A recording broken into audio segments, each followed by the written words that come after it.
Assalamualaikum warahmatullahi wabarakatuh. Perkenalkan, nama saya Safira Reflete Deva Narendra dari kelas 11B2.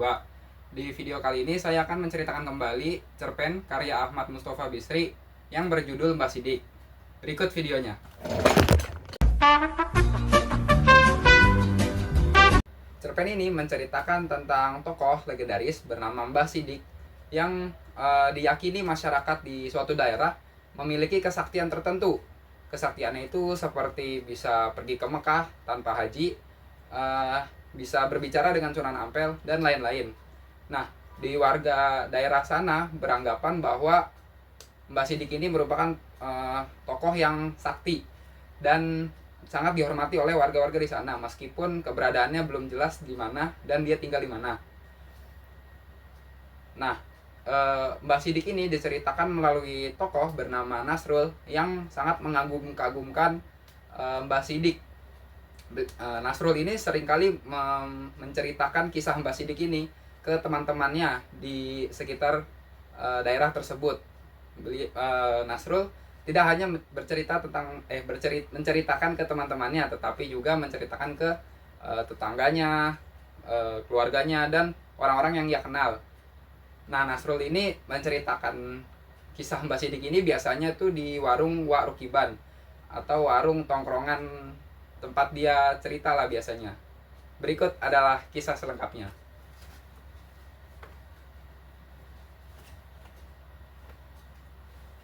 Cerita bermula dari Nasrul yang sedang ngumpul dan duduk-duduk bersama teman-temannya di warung Wak Rukiban, tempat mereka biasa memang ngumpul di sana. Nah, Nasrul ini bercerita tentang Mbah Sidik yang mengajaknya ke makam Sunan Ampel. Nasrul menceritakan bahwa di sana Mbah Sidik tuh berdoa, dikira dia begitu.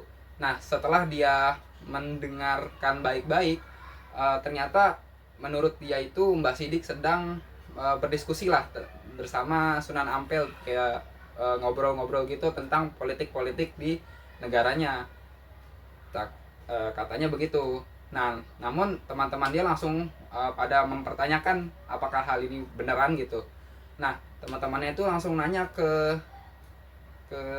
Nasrul ini, benar apa enggak. Nah, Nasrul itu langsung menjawab dengan sangat tegas bahwa dia mendengar sendiri karena dia memang duduk di belakangnya Mbah Sidik. Dia mendengar sendiri bahwa Mbah Sidik ini memang sedang seperti mengobrol dengan Sunan Ampel, walaupun terlihat seperti doa gitu. Saat Nasrul sedang asik bercerita dengan teman-temannya mengenai tokoh Mbah Sidik ini, Wak Rukiban tiba-tiba datang dan bertanya juga kepada Nasrul mengenai Mbah Sidik. Wak Rukiban bertanya apakah Mbah Sidik ini pernah menggigit salah satu tamunya yang datang kepadanya. Nah, Nasrul ini langsung menjawab bahwa Mbah Sidik ini memang pernah menggigiti telinga tamunya. Nah, hal ini tuh karena tamunya memang sering sekali tidak mendengarkan ucapan dari orang tuanya, makanya dia diingatkan dengan cara seperti itu. Nah, ada juga yang menyahut dengan bertanya lagi kepada Nasrul, yaitu Mbah Pak Kusen. Nah, dia ini nanya kenapa Mbah Sidik ini nggak pernah kelihatan pas sholat Jumat, padahal kan itu sholat yang wajib. Nah, Nasrul ini langsung menjawab bahwa Mbah Sidik ini tidak seperti kayak kita. Nah, dia itu selalu sholat itu langsung ke Mekah, sholat Jumat tuh langsung di Mekah. Nah, itu kan membuat yang lain juga bingung, langsung pada bingung dan menanyakan apakah itu benar. Tapi Nasrul dengan gaya bicaranya yang sangat meyakinkan akhirnya berhasil meyakinkan teman-temannya yang lain itu, dan Wak Rukiban juga. Saat Nasrul melanjutkan ceritanya kepada teman-temannya dan Wak Rukiban, salah satu temannya yang bernama Pak Manaf ini bertanya kepada Nasrul dengan nada yang kurang yakin dengan ucapan Nasrul. Nah, dia ini bertanya, apakah Mbah Sidik ini benar-benar kiai atau orang yang sakti, sedangkan beliau aja nggak bisa mengaji. Itu menurut pemahaman dari Pak Manaf. Nah, Nasrul yang mendengar hal itu langsung merasa jengkel, namun dia berusaha menutupi hal itu. Nasrul itu langsung bercerita dan memberitahu Pak Manaf bahwa kealiman dari Mbah Sidik ini tidak bisa dilihat oleh sembarangan orang, hanya orang-orang tertentu yang dapat melihatnya, apalagi kalau malam hari. Pak Nasrul yakin kalau Mbah Sidik pas malam hari itu bisa melebihi kealiman dari kiai manapun. Nah, Pak Manaf langsung membalasnya dengan kata-kata, masa iya Srul? Itu kata Pak Manaf. Nah, Nasrul yang mendengar hal itu langsung marah dan uh, dan memberitahukan kepada Pak Manaf bahwa Mbah Sidik bukanlah orang seperti itu. Kau sekolah umum tahu apa tentangnya? Nanti kau kualat kalau membicarakannya dengan yang tidak baik.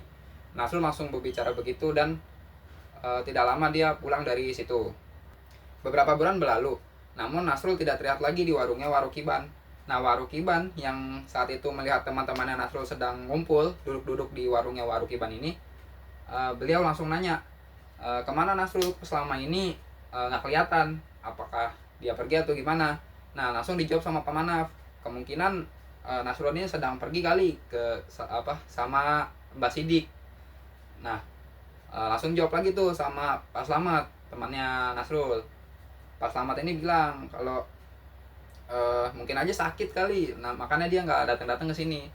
Nah, langsung disahut lagi oleh temannya Nasrul ini, yaitu Pak Haji Husain. Nah, dia itu bilang nggak mungkin sakit, soalnya saya beberapa hari lalu memang kesana, tapi nggak ada orang di rumahnya. Katanya sih istrinya juga udah pergi duluan sebelum Nasrul pergi. Makanya mungkin Nasrul pergi keluar, mungkin katanya gitu.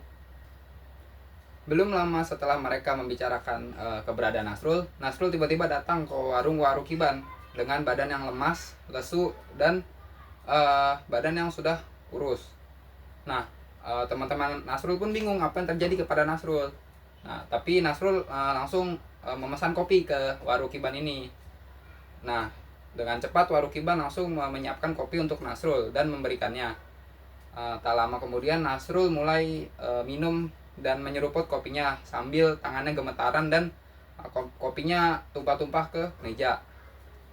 Nah, teman-temannya pun pada bingung, kenapa Nasrul ini begini, padahal nggak biasanya dia seperti ini. Biasanya dia kan selalu senang dan menceritakan tentang Mbah Sidik ini.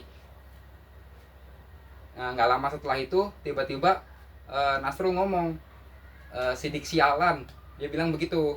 Nah, teman-temannya pun langsung kaget gitu lah. Kenapa tiba-tiba ngomong begitu? Padahal kan Nasrul ini sering kali mengagung-agungkan sosok Mbah Sidik. Belum selesai teman-teman terheran-heran dengan apa yang dibicarakan Nasrul, Nasrul langsung ngomong lagi ke teman-temannya, wali macam apa itu? Bisa-bisanya dia bertindak seperti itu. Nah, teman-temannya pun langsung kaget. Nah, nggak lama setelah itu Nasrul tiba-tiba menundukkan kepalanya dan mulai menangis. Lalu Pak Manaf sontak menepuk-nepuk pundaknya dan berbicara kepada Nasrul, ada apa ini Srul? Kalau ada masalah coba omongin sama-sama sama kami, biar kami juga tahu masalahnya kenapa. Tak lama kemudian Nasrul mengangkat kepalanya dan mulai berbicara dan menceritakan apa yang terjadi kepada Nasrul. Nasrul ini bilang, kalau kurang sabar apa aku kan sudah menjual sawah, sapi, bahkan sepeda motor hanya untuk menyenangkan Mbah Sidik. Tapi apa yang dia lakukan? Dia malah mengambil istriku. Ucapnya begitu sambil marah dan memukul meja hingga menggulingkan beberapa cangkir kopi. Teman-temannya pun turut sedih atas apa yang dialami Nasrul dan turut menenangkan Nasrul di saat itu. Nah, hal ini tuh membuat teman-teman Nasrul itu masih terkaget-kaget dengan apa yang terjadi kepada Nasrul. Pasalnya sosok yang selama ini Nasrul sering bangga-banggakan ternyata malah merugikan dirinya sendiri. Teman-temannya pun lalu berusaha menenangkan Nasrul. Nah, itulah tadi cerita dari Mbah Sidik karya Ahmad Mustofa Bisri yang saya ceritakan. Untuk amanatnya ada di sini. Nah, amanat yang dapat kita ambil dari cerita Mbah Sidik ini yaitu kita itu jangan terlalu percaya banget dengan mitos-mitos yang ada di atau legenda tentang tokoh yang ada di lingkungan.